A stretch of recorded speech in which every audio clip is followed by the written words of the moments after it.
सुत महाशाय वक्ता ब्रह्मशापग्रस्त विरक्ताशय इंद्रप्रस्थ गंगा तीरस्थ महाराजाधिराज परीक्षित श्रोता परमहंस चूड़ामणि वैष्णव प्रधान श्रीला सुखदेव गोस्वामी महाशाय वक्ता एक साथे बोली ओम नमो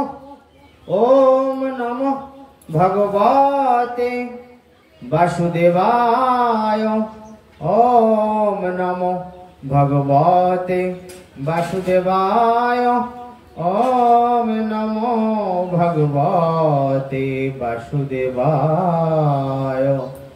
भगवान वासुदेव श्री कृष्ण की बोलुन मूकं करति वाचालं पंगं लंघयाते गिरिं जत कृपातमहं वन्दे श्रीकृष्ण चैतन्यमीश्वरं मूकं करति वाचालं पंगं लंघयाते गिरिं जत कृपातमहं वन्दे परमानंद माधवम।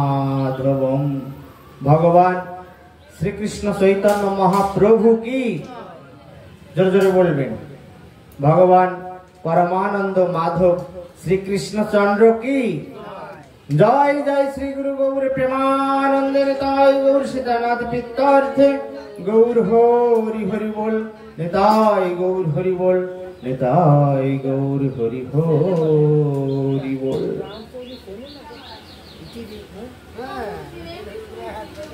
जय निताय।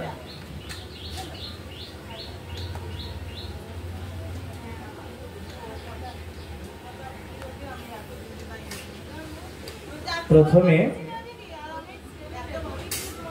आमादेर महा आदरेर ग्रंथ श्री श्री भक्तमाल थेके भक्तदेर जीवन कथा गाथा भक्तदेर चरितमाला जय निताय सेखान थेके आलोचना हबे। तो एई भक्त कथाय चरित्र श्री भाइया देवकी नंदन राय एनार चरित कथा हबे।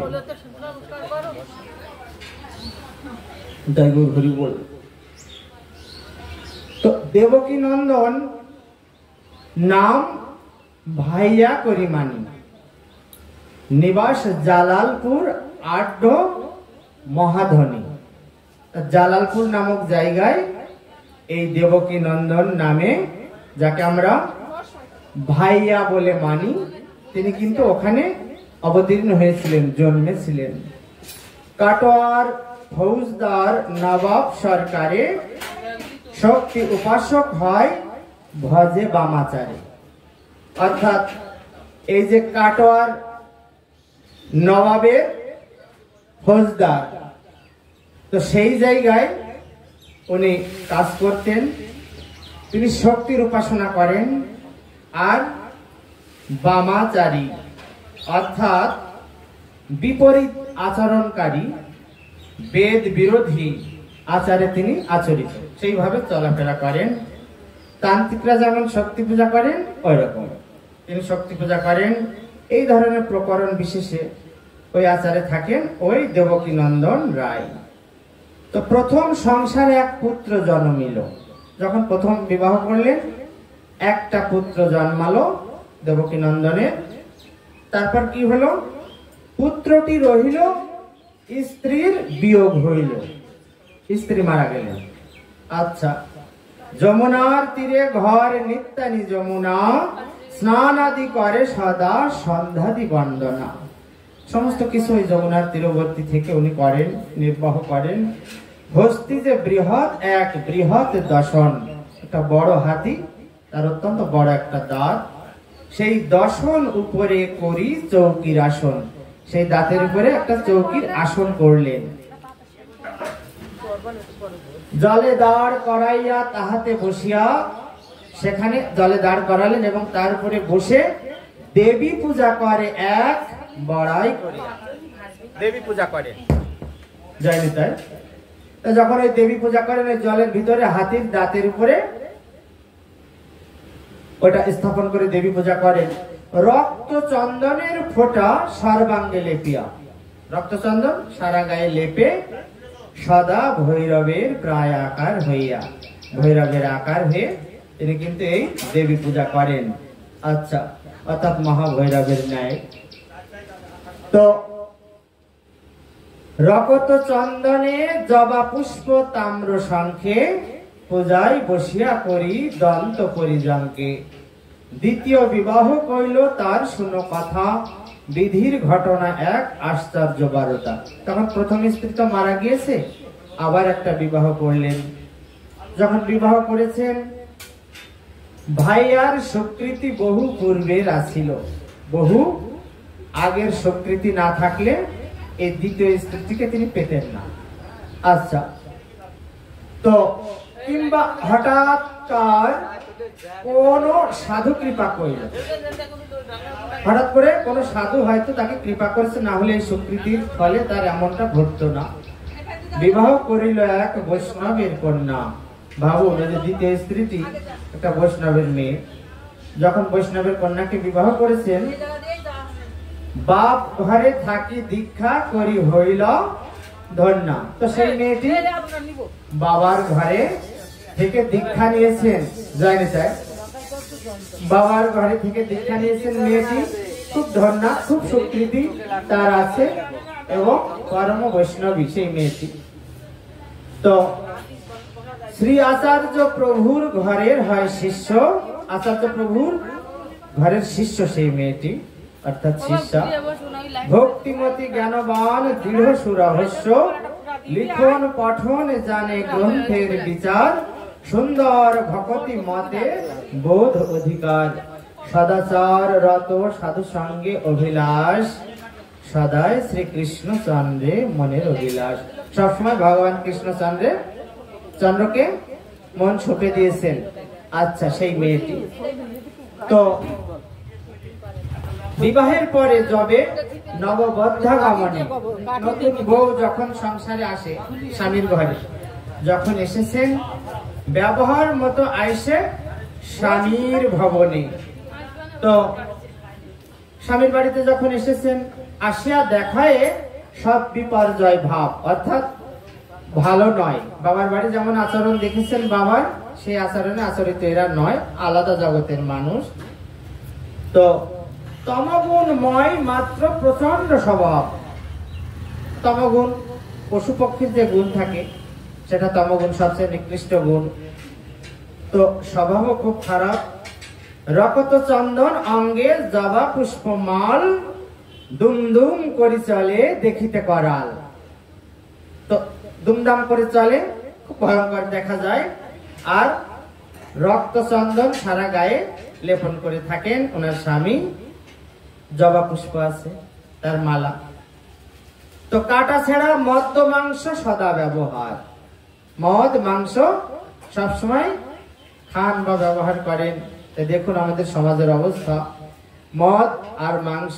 শাস্ত্রে বলছেন, মহাভারতে আছে শান্তি পর্বে, যদি কেউ একবারও মদ্যপান করে জীবনে, তাহলে তার প্রায়শ্চিত্ত করা লাগে, তা না হলে ওই একবারের পাপ তার ক্ষয় হবে না। আর যারা বহুবার ওই মদ্যপান করছে আর ওই মদের বশে চলে গেছেন, তাদের কিন্তু ভয়ানক রকমের শাস্তি অপেক্ষা করছে। শ্রীমদ্ ভাগবতে আছে, শ্রী শ্রী মহাভারতে আছে, অন্যান্য গ্রন্থ আদিতেও পাওয়া যাবে, পুরাণে আছে। তো তারা তো প্রায়শ্চিত্তের উপরে চলে যায়, কোনো প্রায়শ্চিত্তে তাদের কাজ হবে না। তাই আমাদেরকে কিন্তু জগৎ সংসারে আমরা তো সবসময় অবতীর্ণ হচ্ছি, সব সময় আমরা এই জগতে আসতে পৃষ্ঠে মহামায় জগতে লেগে আছি। তো স্মরণ রাখতে হবে কিছু কিছু বিষয়, যাতে ডাইরেক্ট, শাস্ত্রে বলা হয়েছে ডাইরেক্ট হোক, প্রত্যক্ষ হোক বা পরোক্ষ হোক, কোন রকমের পাপে আমরা জড়াবো না। কিন্তু তবুও যেগুলো বড় বড় পাপ, তা থেকে আমরা সাবধানে বেরিয়ে আসবো। তার জন্য আমাদের সন্তান সন্ততিদেরকে নীতি শিক্ষা দিতে হবে, তাই না? তাদেরকে শেখাতে হবে যে দেখো সোনা মনি, এগুলো খেতে নেই, এই খেলে এই হয়। যদি কথা না শোনে, তাদের অন্ন বন্ধ করতে হবে 2-1 দিনের জন্য। যে কোনো পরিবেশ এনে তাদেরকে কিন্তু শাসন করে ভালো পরিবেশে আনতে হবে, তা না হলে জগৎই বিষময় হয়ে ওঠে। শুধু আমাদের সংসারই খারাপ হবে না, সমস্ত কিছু ধ্বংসের দিকে চলে যাবে এবং মহৎ পাপ সঞ্চয় হবে। তাই বলছেন ওই সমস্ত দেখলেন যে কাটা ছেঁড়া মদ মাংস সবসময় উনি ব্যবহার করেন। যোগিনী চক্রেতে বসি করায় আহার, অর্থাৎ তান্ত্রিকের যে যোগিনী সাধন করার জন্য চাকা, সেই চক্র একে বা একটা কুণ্ডলী করে যেখানে সাধনা করেন, বিলাপ গুরুদেব যখন শিষ্য করবেন, শিষ্যকে অনেকদিন ধরে অন্তত 1.5 বছরের কথা বলেছেন, যে 3 বছর 1.5 বছর যে গুরু শিষ্যর এইটা কিন্তু দেখাশোনা করে তারপরে মন্ত্র নিতে হবে বা মন্ত্র দেবেন গুরুদেব। আমাদের নরোত্তম দাস ঠাকুর মহাশয় রাজশাহীর যে প্রেমতলির যে ঘাট, সেখানে মহাপ্রভু পদ্মার গর্ভে যে প্রেম সম্পত্তি লুকিয়ে রেখেছিলেন, যে আমার নরু যেদিন আসবে তুমি রাখো মাতা পদ্মা, এই প্রেম সম্পত্তি তুমি আমার নরুকে দেবে, নরোত্তমকে দেবে। তাই যখন নরোত্তম দাস ঠাকুর মশাই যখন ওই প্রেমতলির ঘাটে স্নান করতে গেলেন, যখন ডুব দিয়েছেন, গায়ের ভিতরে এমন একটা তেজ যেন প্রবেশ করলো, গায়ে ঝটকা দিয়ে উঠলো। বলছে হে প্রভু, এ কেমন হলো? যখন এটা বলছেন, ওই মহাপ্রভুর যে সঞ্চিত প্রেম সম্পত্তি ওই পদ্মাবতীর গর্ভে রাখা ছিল, সেই পদ্মাবতী কর্তৃক ওই সেই প্রেম সম্পত্তি নরোত্তমের দেহে ঢুকিয়ে দিয়েছেন, যেমন কথা ছিল। তো সেই কৃষ্ণ প্রেম যে প্রেম সম্পত্তি, যে সম্পদ, সেই সম্পদ দুর্লভ, অতি সহজে পাওয়া যায় না, জানি তাই গৌর হরি বল।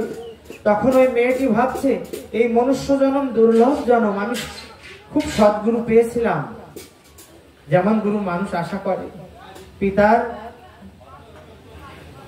আলোয় আমি ছিলাম, কিন্তু সেখান থেকে আমি চলে এসেছি, এখন আমি কোথায় পড়েছি? হে প্রভু, তুমি আমাকে রক্ষা করো।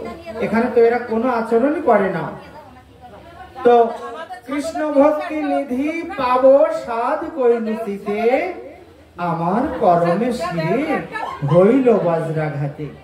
আমার যে কর্ম, তো এই কর্মে আমার মাথায় কিন্তু বজ্রাঘাত হয়েছে, কৃষ্ণ ভক্তি আমার কপালে নেই। সমুদ্রে ডুবিনু রত্ন আকাঙ্ক্ষা করিয়া, রত্ন হাতে না এলো মরিল বুড়িয়া। তা সমুদ্রে আমি আসলাম রত্ন নেওয়ার জন্য, সে রত্ন তো আমার হাতে আসলোই না, আমি যেন ডুবেই মরলাম খালি খালি। হায় হায়, এখন কি করিব উপায়? দাসীরে কহে তুই বিষ লয়ে আয়।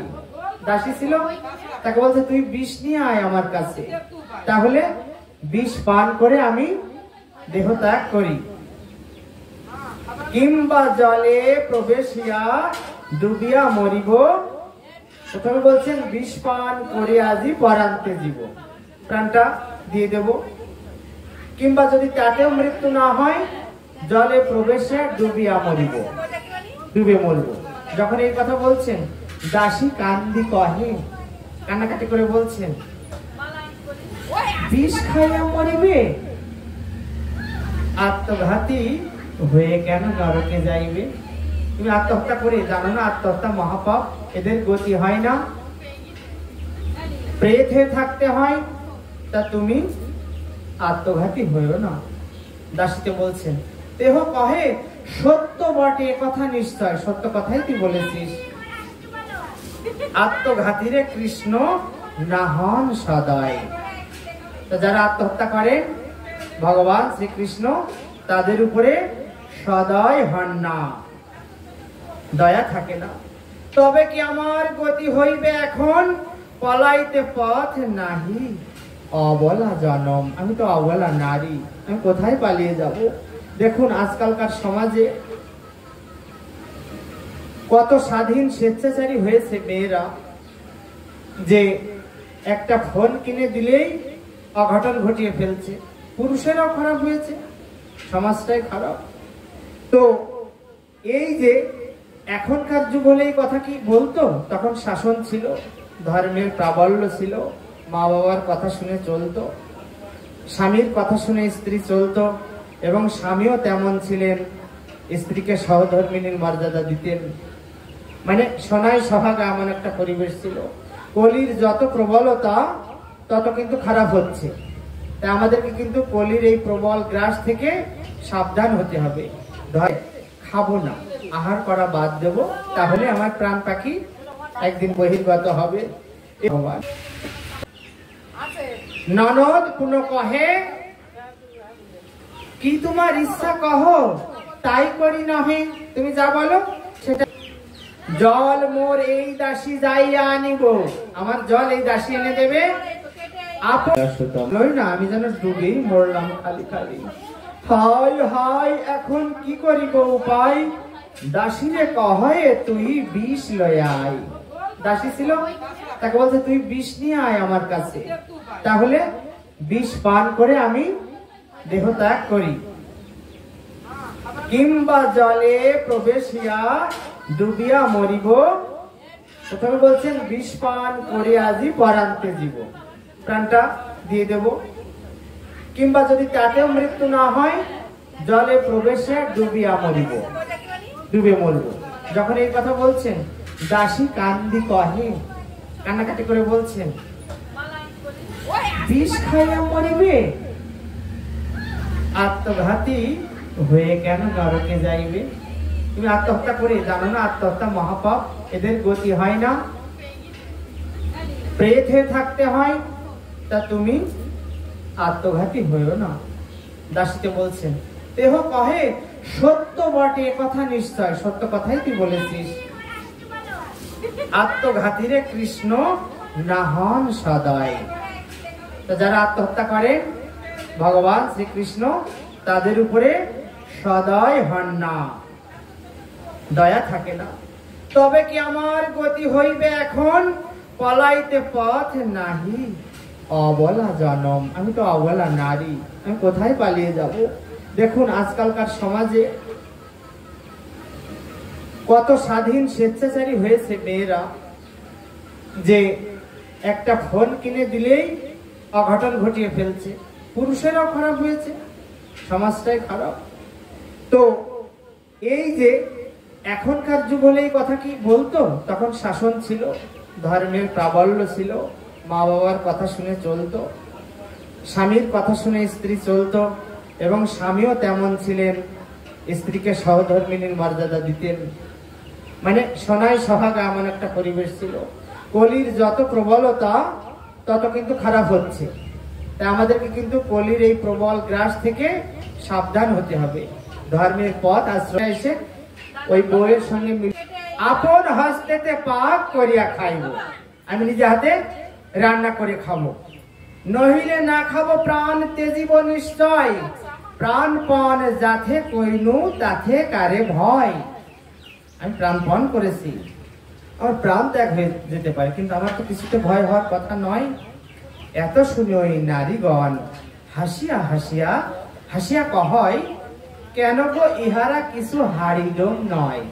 তুমি যে এদের বাড়ি খাবে না, এরা কিন্তু ডোমও নয়, হাড়িও নয়, কোনো অশৌচ নিয়ে এরা চলে না, হ্যাঁ, অপবিত্রতার ভিতরে এরা থাকে না, তাহলে খাবে না কেন? অল্প নাহি খাবে, ঘর করিবে কেমনে। ক্ষমা চাইছি, অন্ন নাহি খাবে। তুমি যদি ভাত না খাও, ঘর করিবে কেমনে, সংসার কেমন ভাবে করবে? এ তো বড় তষ্টি দেখি অসঙ্গত মেনে। তা তোমার এই কেমন কোট, কেমন জেদ, কেমন প্রতিজ্ঞা, এ তো ভারী দারুণ হলো।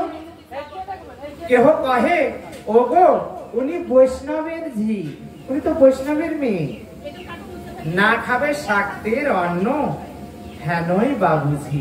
এমনই হয়তো হবে যে এরা শক্তির উপাসনা করে, দেবতার, এদের অন্ন খাবে না। ইহা কহি হাসি নিন্দা করে নারীগুলা, শাশুড়ি ননদ বহু তিরস্কার কইলা। সবাই হাসছে, কেউ নিন্দা করছে। শাশুড়ি ননদ খুব তিরস্কার করলেন, যে কেমন বউ এনেছি গো।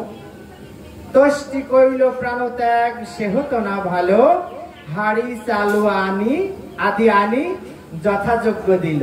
তবে প্রাণ ত্যাগ করবে, কিন্তু ওই কথা ছাড়বে না। তখন ওই আলাদা আলাদা সমস্ত কিছু এনেই দিল সেবা।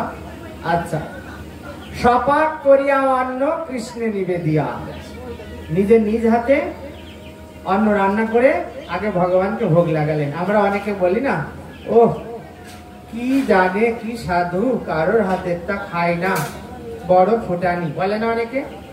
কিন্তু না, যারা সাত্বিক আহারী এবং যারা ওই প্রসাদ ভোজী, তারা কিন্তু ভগবানকে কিছু নিবেদন না করে সেই প্রসাদ ছাড়া কিন্তু কিছু আহার করেন না। তা আমরা কিন্তু কখনো কোনো কটুবাক্য, কোনো সাধু গোসাই বৈষ্ণব বাবাজি মুনি, কোনো ভক্তের কাছে যেন আমরা কোনো অপরাধে আমরা না জড়িয়ে পড়ি, খেয়াল রাখতে হবে। তো খাইল কিঞ্চিত প্রাণ ধারণ লাগিয়া, ভগবানের কাছে ভোগ লাগিয়ে সামান্য খেলেন। প্রতিদিন এই মতো কতদিন যায়, বৈষ্ণব হইতে সদা স্বামীরে কয়। রোজ রোজ স্বামীকে বলে, হে স্বামী, হে নাথ, আপনিও বৈষ্ণব হয়ে যান না আমার সাথে, তাহলে খুব ভালো হয়। আমরা দুজন একসঙ্গে যুগলে কৃষ্ণ ভজন করব, ভগবানকে সেবা পূজা অর্চনা মার্গে আমরা অবতীর্ণ হব। তা তুমি আমার কথা শোনো হে নাথ। স্বামী তাহা শুনি বহু ভৎসনা করায়, খুব তিরস্কার করে, গালিগালাজও করে, যে না, কি বলিস, তোর কথা শুনে কি আমি মরবো, চুপ কর, চুপ থাক, এরকম বলেন। তুই মোর গুরু হইলি কহিয়া কয়, তুই তো আমার গুরু হয়ে গেলি রে, সেইভাবে আমাকে উপদেশ করছিস, নিজে করছিস, আমাকেও ওই রকম আচরণ করতে বলছিস। তথাচ নাহি কো চুপে পুনঃ পুনঃ কহে, নাহি শুনে ভাইয়া মুখ হেট করি রহে। শোনে না, মুখ হেট করে রয়েছে। কিন্তু কৃষ্ণ ভক্তের সঙ্গের কি বা গুণ, দেখুন কৃষ্ণ ভক্তের সঙ্গের যে কি গুণ। যদি তিনজন কি দুজন চোরের বাড়ি একজন ভালো মহৎ লোক যায়, সে চোরের কথায় যদি শোনে, সে কিন্তু একদিন চোর হয়ে যায় অল্প দিনের মধ্যে। আর মহা চোর, ডাকাত, লোকের অনিষ্টকারী, সেও যদি সাধু সঙ্গে পদার্পণ করেন, মানে সাধু সঙ্গে আসেন, তাহলে কি হবে? ওই সাধু সঙ্গের, সাধুর পদরজ, সাধুর চরণ ধোয়া জল এবং সাধুর যে ভুক্ত শেষ, যে অবশিষ্ট যে অন্ন, এটো প্রসাদ, সেটা গ্রহণ করার ফলে তার মনেও একদিন নির্বেদ আসে, বিবেক বৈরাগ্য দেখা যায়, তাই না? সেই চোরও কিন্তু সাধু হয়ে যায়। তো ক্রমে ক্রমে তার কিছু তম হইল নুন। কিন্তু কৃষ্ণ ভক্তের সঙ্গের কি বা গুণ, দেখুন যায়নি তাই, যে কি গুণ দেখুন। যে তমগুণ ছিল পশু পাখির মতো ব্যবহার, সেই গুণটা তার লয় হয়ে যাচ্ছে, কম হয়ে যাচ্ছে আস্তে আস্তে। সেই স্বামীর স্ত্রীর ভজন ঋত চরিত্র দেখিয়া মনেতে প্রশংসা করে, দ্রবীভূত হইয়া কথক দিবস পরে পুত্রটি মরিল। আস্তে আস্তে যখন মন নরম হয়ে আসছে, ঠিক এঁটেল মাটির উপর শুকনো ডেলা, তার উপর যদি একটু জল পড়ে, আস্তে আস্তে ওই মাটিটা নরম হয়ে যায় না, আঠালো কাদায় পরিণত হয়। ঠিক তেমন রোজ রোজ ওই স্ত্রীর কাছে থাকতে থাকতে, তার কথা শুনতে শুনতে, তার ভজন কথা, শ্রীকৃষ্ণ লীলা গুণ কথা শ্রবণ করতে করতে, ওই এঁটেল মাটির মতো তার হৃদয়টাও কিন্তু সেই পাষাণতা থেকে গলে গিয়েছে, ভিজে গিয়েছে। তখন একটু ভালো হয়েছে স্বভাবে। ওই সময় তার পুত্রটি মারা গেল, যে পুত্রটা রেখে গিয়েছিল বড় স্ত্রী। আচ্ছা, শোকেতে আকুল ভাইয়া কাতর হইল। স্ত্রী কহে, কান্দ কেন, কি করিবে আর, শ্রীকৃষ্ণ বিমুখ যেই এই গতি তার। জয় জয় কৃষ্ণ কেশব প্রেমানন্দে, নিতাই গৌর সীতানাথ পিত্তার্থে, হরি হরি বল, হরি বল, হরি বল, নিতাই গৌর হরি বল। কৃষ্ণ বিমুখ যে জন, তার এমনই হয় স্বামী, তার কিন্তু দুর্গতি হয়। নিজের সন্তান না, সতীনের সন্তান, মানে সেই স্বামীরই সন্তান, তবু এইভাবে বলছেন, রোগ শোক জন্ম মৃত্যু সদাই তাহার, কৃষ্ণের কিঙ্কর যে সে ভব নদী পার। যে কৃষ্ণের চাকর হবে, সে কিন্তু অনাসা ভব নদী, এই সংসার সমুদ্র পার হয়ে যাবে, কিন্তু অন্য কেউ নয়। দুঃখের সময় বিনে যথার্থ না বুঝে কৃষ্ণের নাহি গছে মন শুনিলে নারী। অর্থাৎ কৃষ্ণকে সঙ্গত মনে হয় না, মেনে নিতে পারছেন না যে আমি কৃষ্ণ ভজন করবো।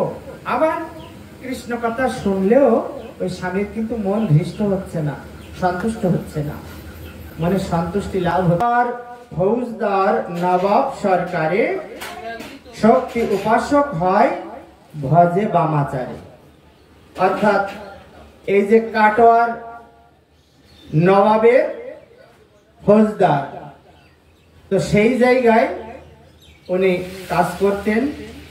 তিনি শক্তির উপাসনা করেন আর বামাচারী অর্থাৎ বিপরীত আচরণকারী, বেদ বিরোধী আচারে তিনি আচরিত, সেইভাবে চলাফেরা করেন। তান্ত্রিকরা যেমন শক্তি পূজা করেন ওই রকম তিনি শক্তি পূজা করেন। এই ধরনের প্রকরণ বিশেষে ওই আচারে থাকেন ওই দেবকী নন্দন রায়।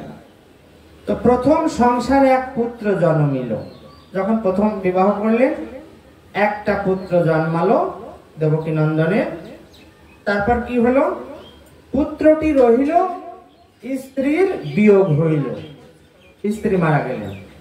আচ্ছা, যমুনার তীরে ঘর নিত্যানি যমুনা, স্নান আদি করে সদা সন্ধ্যাদি বন্দনা। সমস্ত কিছু ওই যমুনার তীরবর্তী থেকে উনি করেন, নির্বাহ করেন। হস্তি যে বৃহৎ এক বৃহৎ দশন, একটা বড় হাতি, তার অত্যন্ত বড় একটা দাঁত, সেই দশন উপরে করি চৌকির আসন। সেই দাঁতের উপরে একটা চৌকির আসন করলেন। জলে দাঁড় করাইয়া তাহাতে বসিয়া, সেখানে জলে দাঁড় করালেন এবং তার উপরে বসে দেবী পূজা করে এক বড়াই করে। দেবী পূজা করে জয় নিতাই। যখন ওই দেবী পূজা করেন জলের ভিতরে হাতির দাঁতের উপরে ওটা স্থাপন করে দেবী পূজা করেন। রক্ত চন্দনের ফোঁটা সর্বাঙ্গে লেপিয়া, রক্ত চন্দন সারা গায়ে লেপে সদা ভৈরবের প্রায় আকার হইয়া, ভৈরবের আকার হয়ে তিনি কিন্তু এই দেবী পূজা করেন। আচ্ছা, অর্থাৎ মহাভৈরবের ন্যায়। তো রকত চন্দনে জবা পুষ্প তাম্র শঙ্খে, পূজায় বসিয়া করি দন্ত পরিজনকে। দ্বিতীয় বিবাহ কইল তার শুনো কথা, বিধির ঘটনা এক আশ্চর্য বারতা। তখন প্রথম স্ত্রী তো মারা গিয়েছে, আবার একটা বিবাহ করলেন।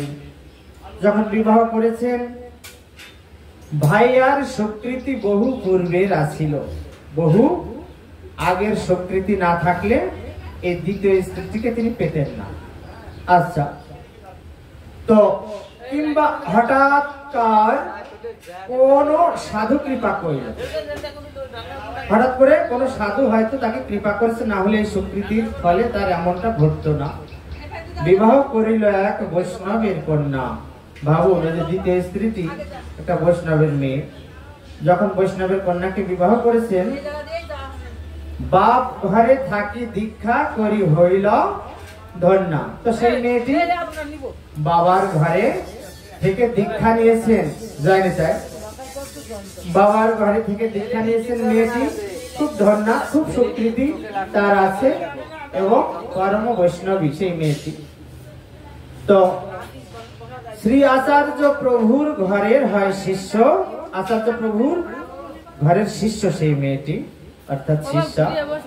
ভক্তিমতী জ্ঞানবান দৃঢ় সুরহস্য, লিখন পঠন জানে গ্রন্থের বিচার, সুন্দর ভকতি মতে বোধ অধিকার, সদাচার রত সাধু সঙ্গে অভিলাষ, সদায় শ্রীকৃষ্ণ চন্দ্রে মনের অভিলাষ। সবসময় ভগবান কৃষ্ণ চন্দ্রকে মন ছুপে দিয়েছেন। আচ্ছা, সেই মেয়েটি তো বিবাহের পরে যবে নববদ্ধাগমনে, নতুন বউ যখন সংসারে আসে স্বামীর ঘরে, যখন এসেছেন ব্যবহার মতো আইসে স্বামীর ভবনে।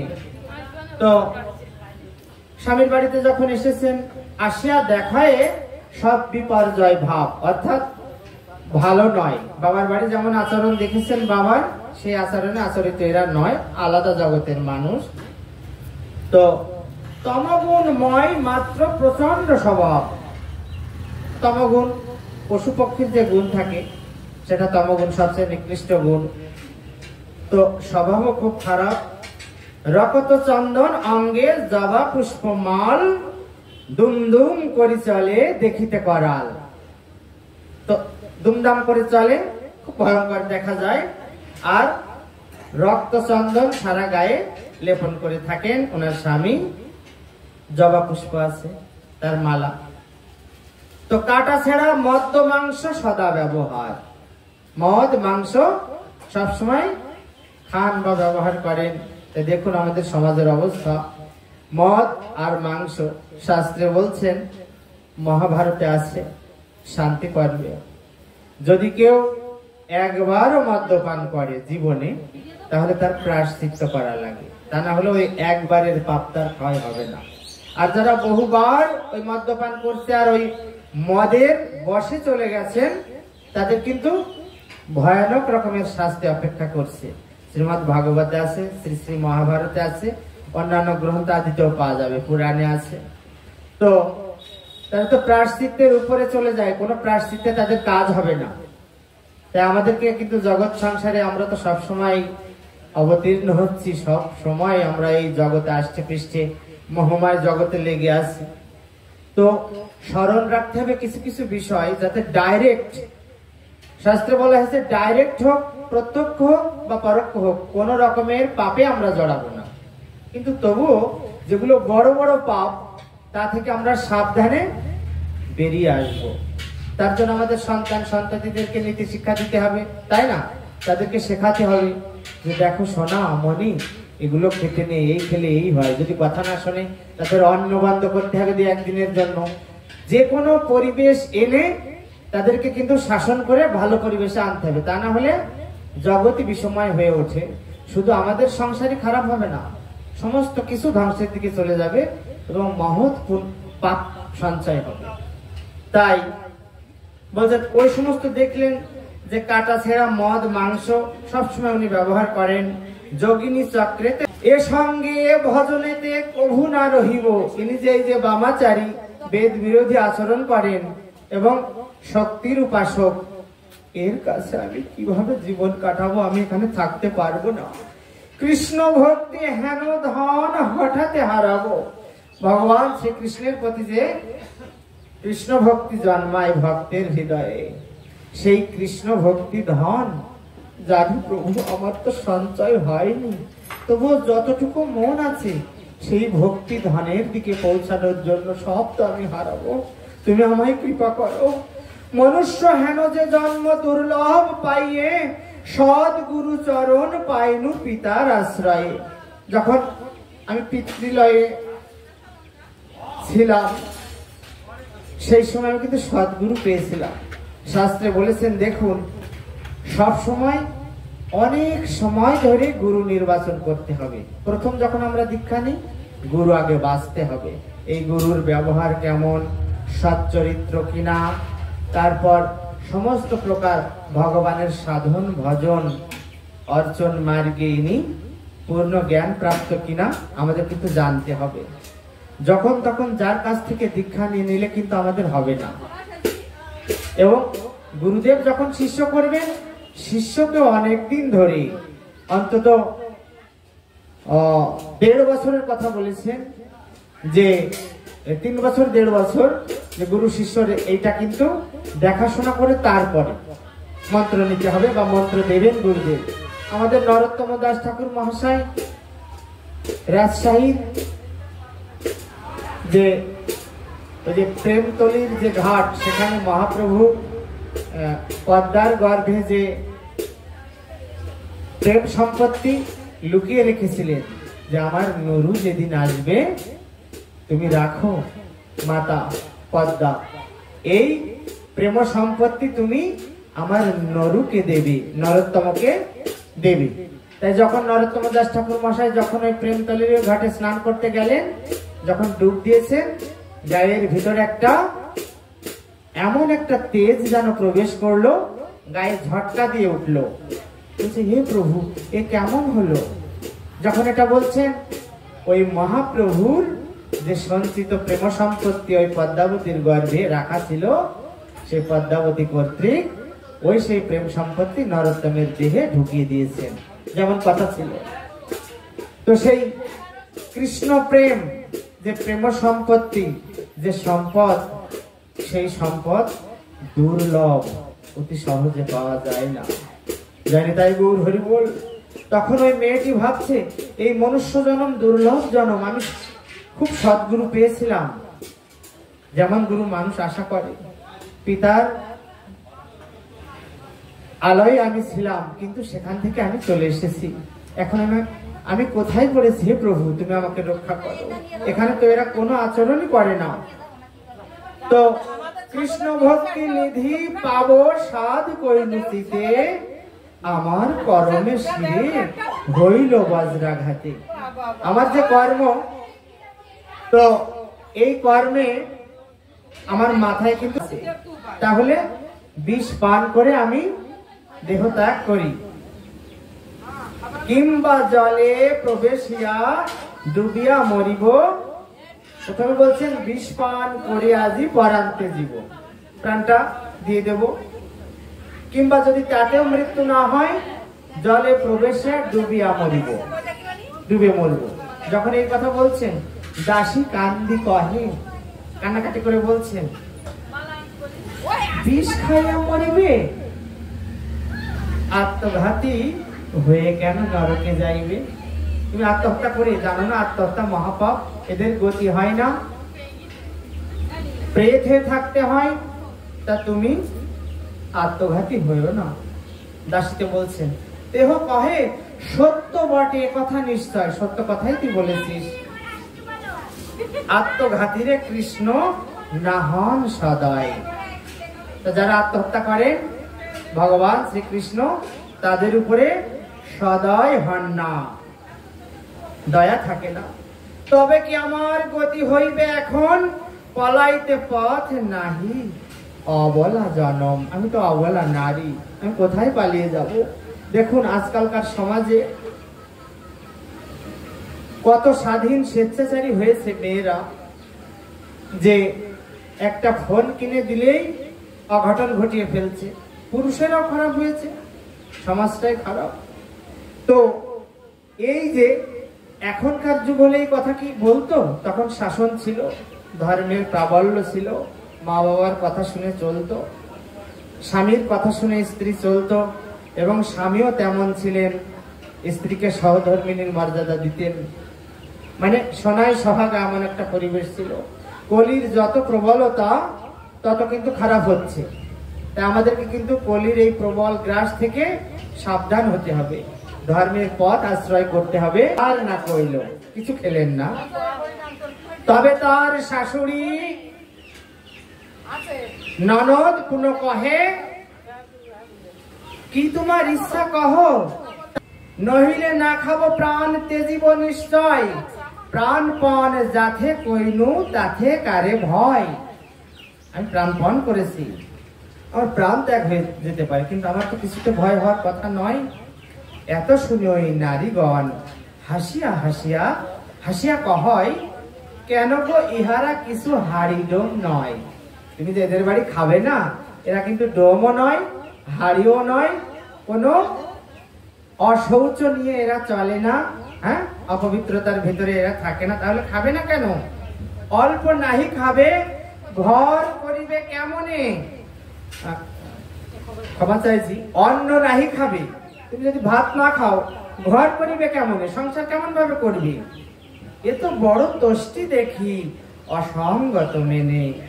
তা তোমার এই কেমন কোট, কেমন জেদ, কেমন প্রতিজ্ঞা, এ তো ভারী দারুণ হলো। কেহ কহে, ওগো উনি বৈষ্ণবের ঝি, উনি তো বৈষ্ণবের মেয়ে, না খাবে শাক্তের অন্ন, হেনই বাবুঝি। এমনই হয়তো হবে যে এরা শক্তির উপাসনা করে, দেবতার, এদের অন্ন খাবে না। ইহা কহি হাসি নিন্দা করে নারীগুলা, শাশুড়ি ননদ বহু তিরস্কার কইলা। সবাই হাসছে, কেউ নিন্দা করছে, শাশুড়ি ননদ খুব তিরস্কার করলেন। যে কেমন বউ এনেছি গো, তোষ্টি কইল প্রাণত্যাগ সেহ তো না ভালো, হাড়ি চালু আদি আনি যথাযোগ্য দিল। তবে প্রাণ ত্যাগ করবে কিন্তু ওই কথা ছাড়বে না, তখন ওই আলাদা আলাদা সমস্ত কিছু এনে দিল সেবা। আচ্ছা, সপাক করিয়া অন্ন কৃষ্ণে নিবেদিয়া, নিজে নিজ হাতে অন্ন রান্না করে আগে ভগবানকে ভোগ লাগালেন। আমরা অনেকে বলি না, ও কি জানে কি সাধু, কারোর হাতেরটা খায় না, বড় ফোটানি, বলে না অনেকে। কিন্তু না, যারা সাত্বিক আহারী এবং যারা ওই প্রসাদ ভোজী, তারা কিন্তু ভগবানকে কিছু নিবেদন না করে সেই প্রসাদ ছাড়া কিন্তু কিছু আহার করেন না। তা আমরা কিন্তু কখনো কোনো কটুবাক্য, কোনো সাধু গোসাই বৈষ্ণব বাবাজি মুনি, কোনো ভক্তের কাছে যেন আমরা কোনো অপরাধে আমরা না জড়িয়ে পড়ি, খেয়াল রাখতে হবে। তো খাইল কিঞ্চিত প্রাণ ধারণ লাগিয়া, ভগবানের কাছে ভোগ লাগিয়ে সামান্য খেলেন। প্রতিদিন এই মতো কতদিন যায়, বৈষ্ণব হইতে সদা স্বামীরে কয়। রোজ রোজ স্বামীকে বলে, হে স্বামী, হে নাথ, আপনিও বৈষ্ণব হয়ে যান না আমার সাথে, তাহলে খুব ভালো হয়। আমরা দুজন একসঙ্গে যুগলে কৃষ্ণ ভজন করব, ভগবানকে সেবা পূজা অর্চনা মার্গে আমরা অবতীর্ণ হব। তা তুমি আমার কথা শোনো হে নাথ। স্বামী তাহা শুনি বহু ভৎসনা করায়, খুব তিরস্কার করে, গালিগালাজও করে, যে না কি বলিস, তোর কথা শুনে কি আমি মরবো, চুপ কর, চুপ থাক, এরকম বলেন। তুই মোর গুরু হইলি কহিয়া কয়, তুই তো আমার গুরু হয়ে গেলি রে, সেইভাবে আমাকে উপদেশ করছিস, নিজে করছিস, আমাকে ওই রকম আচরণ করতে বলছিস। তথাচ নাহি চুপে পুনঃ পুনঃ কহে, নাহি শুনে ভাইয়া মুখ হেট করি রহে। শোনে না, মুখ হেট করে রয়েছে। কিন্তু কৃষ্ণ ভক্তের সঙ্গের কি বা গুণ, দেখুন কৃষ্ণ ভক্তের সঙ্গের যে কি গুণ। যদি তিনজন কি দুজন চোরের বাড়ি একজন ভালো মহৎ লোক যায়, সে চোরের কথায় যদি শোনে, সে কিন্তু একদিন চোর হয়ে যায় অল্প দিনের মধ্যে। আর মহা চোর ডাকাত লোকের অনিষ্টকারী, সেও যদি সাধু সঙ্গে পদার্পণ করেন, মানে সাধু সঙ্গে আসেন, তাহলে কি হবে, ওই সাধু সঙ্গের, সাধুর পদরজ, সাধুর চরণ ধোয়া জল এবং সাধুর যে ভুক্ত শেষ যে অবশিষ্ট যে অন্ন, এটো প্রসাদ, সেটা গ্রহণ করার ফলে তার মনেও একদিন নির্বেদ আসে, বিবেক বৈরাগ্য দেখা যায়, তাই না? সেই চোরও কিন্তু সাধু হয়ে যায়। তো ক্রমে ক্রমে তার কিছু তম হইল নুন, কিন্তু কৃষ্ণ ভক্তের সঙ্গের কি বা গুণ, দেখুন জানি তাই যে কি গুণ, দেখুন যে তমগুণ ছিল পশু পাখির মতো ব্যবহার, সেই গুণটা তার লয় হয়ে যাচ্ছে, কম হয়ে যাচ্ছে আস্তে আস্তে। সেই স্বামীর স্ত্রীর ভজন ঋত চরিত্র দেখিয়া মনেতে প্রশংসা করে, দ্রবীভূত হইয়া কথক দিবস পরে পুত্রটি মরিল। আস্তে আস্তে যখন মন নরম হয়ে আসছে, ঠিক এঁটেল মাটির উপর শুকনো ডেলা, তার উপর যদি একটু জল পড়ে, আস্তে আস্তে ওই মাটিটা নরম হয়ে যায় না, আঠালো কাদায় পরিণত হয়। ঠিক তেমন রোজ রোজ ওই স্ত্রীর কাছে থাকতে থাকতে, তার কথা শুনতে শুনতে, তার ভজন কথা, শ্রীকৃষ্ণ লীলা গুণ কথা শ্রবণ করতে করতে ওই এঁটেল মাটির মতো তার হৃদয়টাও কিন্তু সেই পাষাণতা থেকে গলে গিয়েছে, ভিজে গিয়েছে। তখন একটু ভালো হয়েছে স্বভাবে। ওই সময় তার পুত্রটি মারা গেল, যে পুত্রটা রেখে গিয়েছিল বড় স্ত্রী। আচ্ছা, শোকেতে আকুল ভাইয়া কাতর হইল। স্ত্রী কহে, কান্দ কেন, কি করিবে আর, শ্রীকৃষ্ণ বিমুখ যেই এই গতি তার। জয় জয় কৃষ্ণ কেশব প্রেমানন্দে, নিতাই গৌর সীতানাথ পিত্তার্থে, হরি হরি বল, হরি বল, হরি বল, নিতাই গৌর হরি বল। তবে কৃষ্ণ বিমুখ যে জন, তার এমনই হয় স্বামী, তার কিন্তু দুর্গতি হয়। নিজের সন্তান না, সতীনের সন্তান মানে সেই স্বামীরই সন্তান, তবু ওইভাবে বলছেন। রোগ শোক জন্ম মৃত্যু সদাই তাহার, কৃষ্ণের কিঙ্কর যে সে ভব নদী পার, যে কৃষ্ণের চাকর হবে সে কিন্তু অনায়াসে ভব নদী এই সংসার সমুদ্র পার হয়ে যাবে, কিন্তু অন্য কেউ নয়। দুঃখের সময় বিনে যথার্থ না বুঝে কৃষ্ণে নাহি গছে মন শুনিলে নারী। অর্থাৎ কৃষ্ণকে সঙ্গত মনে হয় না, মেনে নিতে পারছেন না যে আমি কৃষ্ণ ভজন করব। আবার কৃষ্ণের চরণ আশ্রয় করো, দেহ কহে কৃষ্ণ পদ আশ্রয় করো, নতুবা সকল ব্যর্থ অর্থ আর দেহ। যদি শ্রীকৃষ্ণ ভজন আমরা না করি সবকিছু ব্যর্থ হয়ে যাবে, দেহ ব্যর্থ হয়ে যাবে, সম্পদ অর্থাৎ অর্থ ব্যর্থ হয়ে যাবে, সমস্ত কিছুই ব্যর্থ হয়ে যাবে। তুমি শ্রীকৃষ্ণ চরণ ভজ। এই কথা যখন বলেছেন তখন ভাইয়া কহে একাশ্রয় করিয়াছি আমি, আমি যে শক্তির উপাসনা করি ওটাই আমি ধরে রাখবো। স্ত্রী কহে মর্ম তার নাহি জানো তুমি, তুমি কি জানো ও শক্তির উপাসনা করলে শাক্ত হলে তার ফল কি হয়? বারবার জন্মাতে হয় মাতৃগর্ভে। তা কোনো পশু পক্ষীর গর্ভ হোক, যদি কেউ স্বীকৃতির বলে ভালো আর মন্দের সংমিশ্রণ শুভ অশুভ কর্ম করে তাহলে তারা মনুষ্য জন্ম পায়, কিন্তু মায়ের গর্ভে আসা, মায়ের জনিদেশ দিয়ে নির্গত হওয়া যে কত কষ্ট স্বামী, তুমি তা জানো না। তুমি আমার কথা শোনো। গণেশ পার্বতী শিব ব্রহ্মার ভজন বহু জন্ম কইলে কৃষ্ণ অধিকারী হন। গণেশ পার্বতী শিব এদের যদি আমরা ভজন সাধনা করি বহু জন্ম পার হয়ে গেলে কৃষ্ণ ভজনায় কৃষ্ণ সাধনে তার অধিকার জন্মে। তুমি কি জানো না স্বামী? কৃষ্ণ বিনে সংসার কারণে কার শক্তি? ভগবান বিনে, শ্রীকৃষ্ণ বিনে এই সংসার থেকে উদ্ধার করে কোন ব্যক্তি? তুমি কি জানো স্বামী? কেউ নেই। কদাচ না হয় ইহা সর্বশাস্ত্র উক্তি। ভগবান বিনে যে জন্ম মৃত্যুহীন যে ভগবত ধাম, চিন্ময় ধাম, ভগবানের সালোক্য সারূপ্য স্বামিত্ব, ভগবানের মিশে যাওয়া, সমস্ত কিছু যত রকমের মুক্তি আছে, হে স্বামী হে নাথ, কৃষ্ণ বিনে তা কিন্তু হয় না। বারবার আমরা কিন্তু ঘুরপাক খাবো জন্ম মৃত্যুর এই চাকায়। শ্রীমদ ভাগবত কি বলছেন? অবিস্মিতং তং পরিপূর্ণ কামং সে নৈব লাভেন সমং প্রশান্তম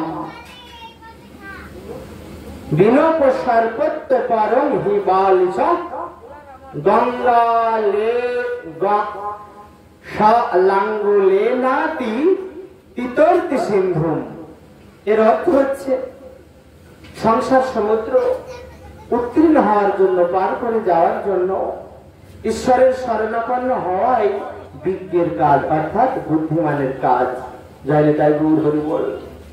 কারণ ঈশ্বর সকল বিস্ময়ের অতীত, অর্থাৎ ঐশ্বর্যাদির বিচারে তার যে বিস্ময়কর অর্থাৎ আশ্চর্যজনক আর কিছুই নেই ভগবানের থেকে।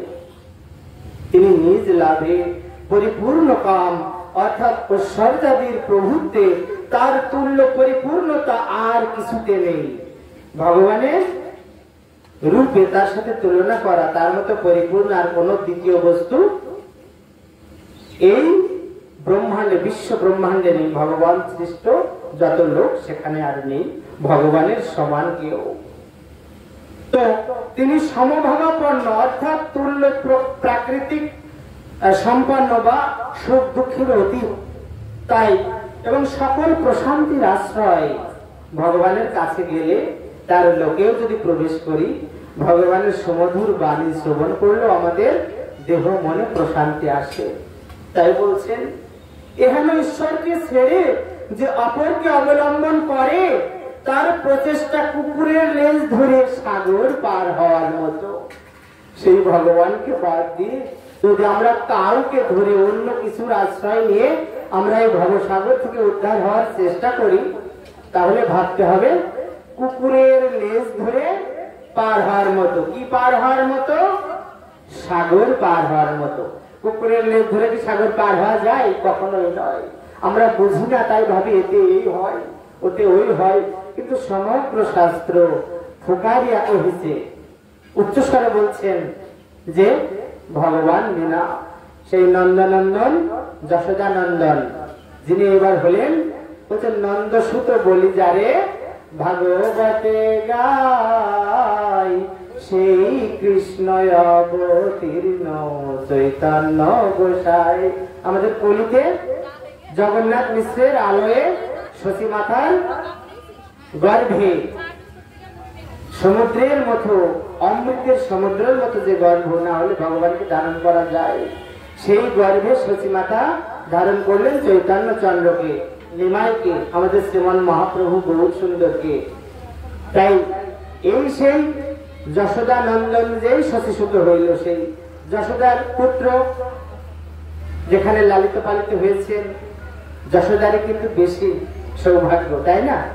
বৃন্দাবনে নন্দ মহারাজ যশোদার, সেই নন্দ মহারাজ এইবার হয়েছেন জগন্নাথ মিশ্র, মা যশোদা হয়েছেন নবদ্বীপে শশী মাতা। তাই সেই আমরা যদি শ্রীমান মহাপ্রভুকে স্মরণ করি, তার সেবা পূজা বন্দনা করি, তাহলে কি কৃষ্ণ ভজন জানা বোঝা সহজ হবে। কৃষ্ণ ভজন কিন্তু অত সহজ নয়, গৌর ভজন যতটা সহজ। তা আমরা দেখবেন প্রতিটা ঘরে ওই পঞ্চতত্ত্বের চিত্রপট রাখি না, সেবা পূজা দিই খুব সহজে। কেন? যদি আমরা কোনো অপরাধ করে ফেলি, আমরা তো সবসময় অন্য সেবা দিই না, যারা গৃহস্থ একটু ফল মূল চিরা দিয়ে গলে বস্ত্র দিয়ে যদি আমার প্রাণ প্রিয় গৌর সুন্দরের কাছে ক্ষমা প্রার্থনা করা যায়, হে প্রভু গৌর হরি, তুমি কৃপা করো, তুমি তো এই অনাথের নাথ, যত রকমের ভুল ত্রুটি, আমি তো সামান্য জীব, আমাকে তো শুধু ভুল ত্রুটি পরিপূর্ণ, তুমি আমায় ক্ষমা করো।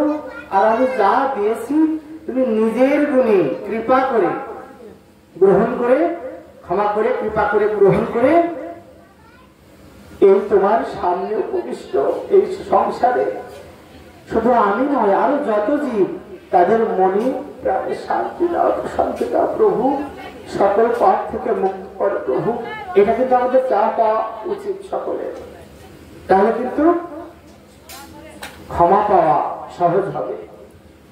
তাই বলছেন গৌর ভজন, বলছেন নিতাই ভজলে গৌর পাবে, গৌর ভজলে ব্রজে যাবে।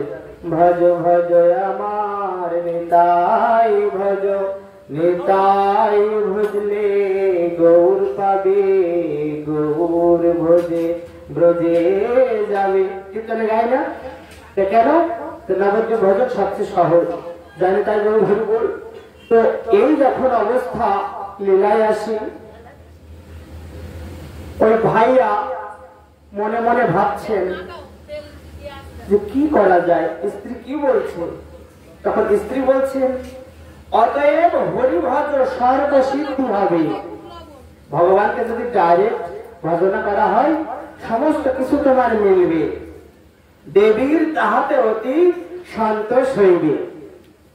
বলে না, গোবিন্দং আদি পুরুষম তমহং ভজামি, গোবিন্দং আদি পুরুষম তমহং ভজামি।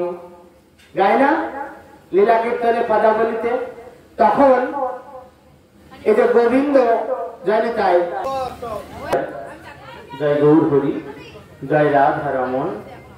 তো বলছেন তুমি যে দেবীকে ভজনা করো, সেই দেবীও সন্তুষ্ট হবেন যদি কৃষ্ণ ভজন করো।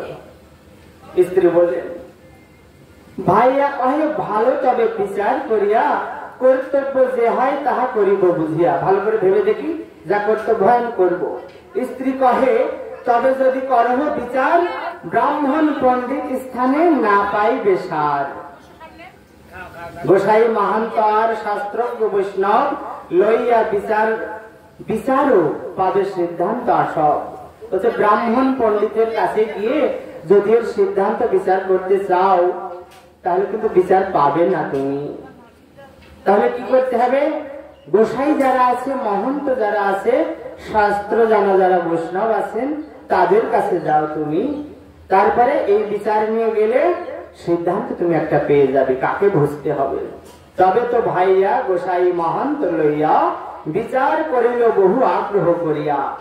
বহু আগ্রহ করে বিচার করলেন, তাহাতে সিদ্ধান্ত স্থির প্রতীত হইল, কৃষ্ণ ভজিবারে মনে সার নিরূপিল।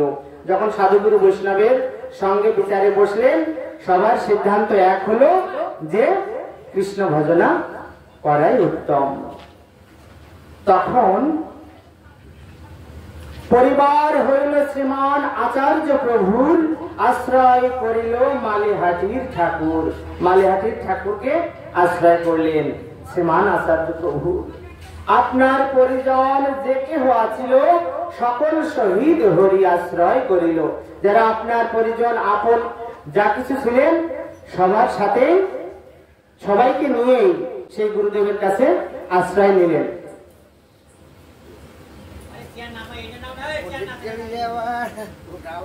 তো যখন আশ্রয় নিয়েছেন, সেই সময় শুদ্ধ সত্য সমাচার পরম পবিত্র, আশ্রয় মাত্রেতে হইল মহাযজ্ঞ পাত্র। যাত্রা মহোৎসব সদা বৈষ্ণব সেবন, মহাভাগবত হইল অনন্য স্মরণ। তাই অনন্য স্মরণ মহাভাগবত, ভগবানের গুণে পরিণত হলো তারা। গরিফার বাটি সেবা প্রকাশ করিল, শ্রী নন্দ দুলাল নাম তাহার হইল। নন্দ দুলাল নাম হলো তার। আর গরিফার বাড়িতে ওখানে সেবা প্রকাশ করলেন প্রভু, তখন নন্দ দুলাল নাম হলো ওই গৃহকর্তার। সেবার শৃঙ্খলা আর বৈষ্ণব সেবনে, প্রেমানন্দে করে সেই আশ্চর্য কথনে। প্রেমানন্দে মত্ত হতে লাগলেন। অদ্যাপি বিরাজমান ঠাকুর তথায়, সুঠাম দেখিয়া চিত্তে আনন্দ জন্মায়। সেখানে এখনো সেই শ্রী বিগ্রহ কিন্তু বিরাজমান। কোথায়? ওই যে গরিফার যে আশ্রম বা মন্দির, সেখানে। তবে শূন্য ভাইয়া মহাশয়ের চরিত্র, আশ্চর্য কথন সেই পরম পবিত্র। চমৎকার দেখো হরি ভক্তের মহিমা, ভাইয়ার জন্মিল তবে বৈরাগ্যের সীমা। তখন ওই যে ভাইয়া, যাকে আমরা বলছি ওই যে যিনি কৃষ্ণ ভক্ত হতে চাননি, শক্তির উপাসক ছিলেন, তিনি কিন্তু বৈরাগ্যের সীমা তার আসলো, মনে নির্বেদ আসলো, বৈরাগ্য আসলো, ব্যবহার বৈষ্ণবের মতো হলো স্ত্রীর জন্য। তা স্বামীর থেকেও স্ত্রী শেখে, স্ত্রীর থেকেও স্বামী শেখে, যদি যোগ্য স্বামী হন আর যোগ্যা স্ত্রী হন। তা ঠাকুর সেবার আর স্ত্রীর কারণ, গ্রাম ঘুম রাখি আর কইল বিতরণ। এই ঠাকুর সেবা আর স্ত্রীর কারণে গ্রাম জমি সমস্ত কিছু বিতরণ করে দিলেন।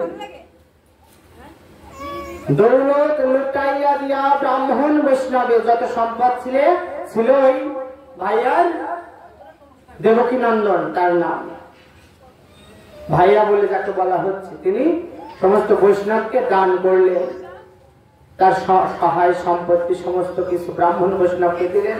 বৃন্দাবন গেলা কৃষ্ণ অনুরাগ ভাবে, যমুনার তীরে বসি কৃষ্ণ নাম করে, অযাচক বৃত্তি মাত্র রহে অনাহারে।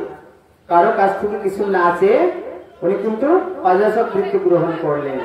করে এক জায়গায় যেতেন, গিয়ে দাঁড়িয়ে থাকতেন, কেউ যদি কিছু দিল তাহলে সেটা নিয়ে এসে প্রভুকে সেবা দিয়ে নিজে খেতেন। তো এই যে অযাচক বৃত্তি না চাওয়া এবং অনাহারে থাকতে লাগলেন ওই দেবকী নন্দন মহাশয়। কথক দিবসে কৃষ্ণ চরণ পাইলা, অনেক দিন যাওয়ার পরে শ্রীকৃষ্ণ চরণ প্রাপ্ত করলেন। কহা নাহি যায় কৃষ্ণ ভক্তির কি লীলা, যে স্ত্রীর সঙ্গে মহামোহ উপজয়। শাস্ত্রে বলছেন শৃঙ্খল কোথায়? বলছে স্ত্রীর গায়ে। স্বামী যখন স্ত্রীকে স্পর্শ করবে, কামনা বাসনার উদয় হবে, হলে সেই স্ত্রীকে ছেড়ে যেতে পারবে না, সংসার করবে। সে যদি সুস্থ বুদ্ধির না হয়, জ্ঞানী না হয়, ভগবত জ্ঞানে জ্ঞানী না হয়, তাহলে কি হবে? সে কিন্তু সংসারে হাবুডুবু খাবে। যখন সংসারে হাবুডুবু খাবে সেই সময় কিন্তু সে কিন্তু সংসার থেকে উত্তরণের আর কোনো উপায় খুঁজে পাবে না, যদি সংসার নিয়ে ব্যস্ত থাকে। তাহলে স্ত্রীর গায়ে মোহ, স্ত্রীর ব্যবহারে কথায় আকর্ষণে মোহ, সেই মোহময়ী স্ত্রীর কাছ থেকে উদ্ধার পেলেন দেবকী নন্দন। ভেবেছেন যেখানে জড়িয়ে পড়ার কথা সেই স্ত্রী তাকে উদ্ধার করলেন। কি হলো?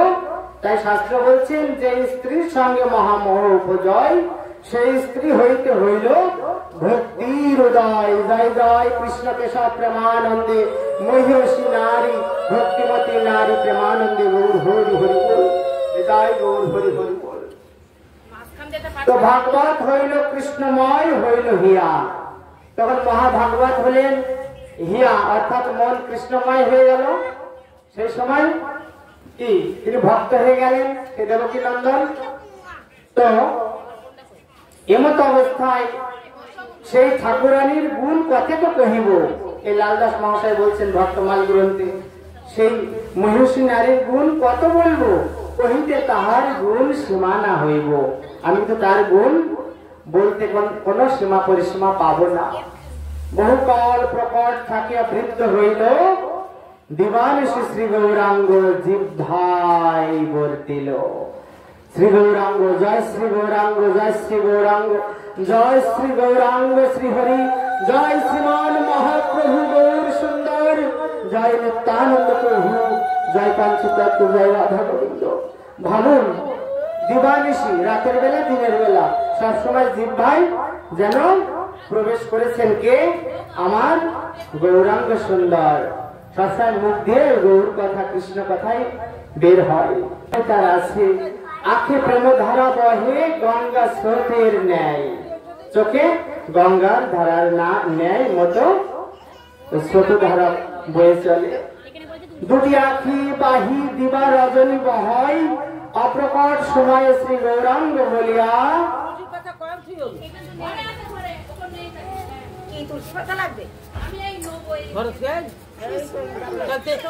যখন তার পরম ধামে গমনের সময় হয়ে গেল, সেই সময় কি হলো? যখন প্রাণ পাখি যখন চলে যাওয়ার সময় হয়েছে, মৃত্যুর সময় ওই দেবকী নন্দনের, সেই সময় ঠিক যেমন নামের সহিত প্রাণ করিল উৎক্রমণ, যে হরিদাস ঠাকুরের শ্রী গৌরাঙ্গ শ্রী গৌরাঙ্গ শ্রী চৈতন্য শ্রীকৃষ্ণ চৈতন্য বলতে বলতে হরিদাস ঠাকুরের দেহপাত হয়ে গেল, যেমন ওই দেবকী নন্দন যাকে আমরা ভাইয়া বলতাম মুখ দিয়ে শ্রী গৌরাঙ্গ জয় শ্রী হরি জয় কৃষ্ণ কেশব বলতে বলতে তার প্রাণপাত হয়ে গেল। তাই বলছেন অপ্রকট সময়ে শ্রী গৌরাঙ্গ বলিয়া নামের সহিত গেলা শ্রীধামে চলিয়া। যেখানে ভগবানের লোক সেখানে চলে গেলেন।